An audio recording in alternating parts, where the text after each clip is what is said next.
तो मैं Salzburg bridge के ऊपर टहल रहा हूँ।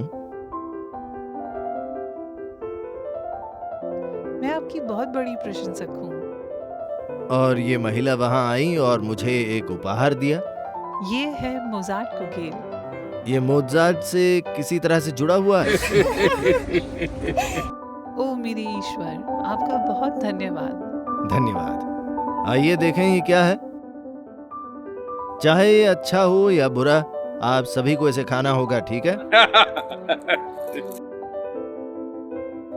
जब कोई आपको एक उपहार देता है, आपको इसे आंकना नहीं चाहिए कि ये अच्छा है या बुरा।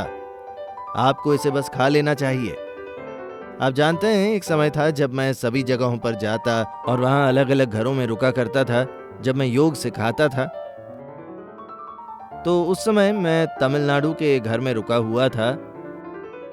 उस भद्र महिला ने मुझे खाना परोसा और मैंने खाना खा लिया। और मेरा खाना पूरा होने के बाद मुझे लगता है वो और उनकी पत्नी खाना खाने के लिए बैठे, तब वो हैरान रह गईं। वो माफी मांगते हुए मेरे पास आईं। सद्गुरु सद्गुरु, आपने मुझे क्यों नहीं बताया? मैंने कहा क्या? उन्होंने कहा, मैं नमक डालना भूल गई और आपने मुझे बताया नहीं।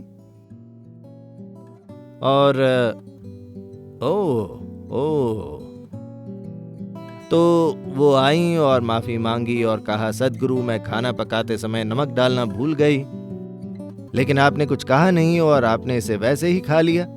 मैंने कहा, देखिए हर रोज मैं अलग अलग घरों में रुकता हूँ। लोग अलग अलग तरीकों से भोजन पकाते हैं।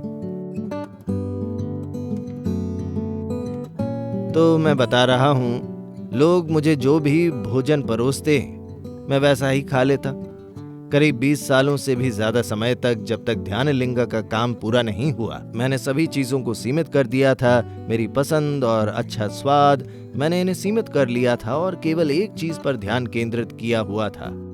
जब ये पूरा हुआ, केवल उसके बाद ही अब मैं चुनता हूं कि मैं क्या पहनूंगा और क्या खाऊंगा।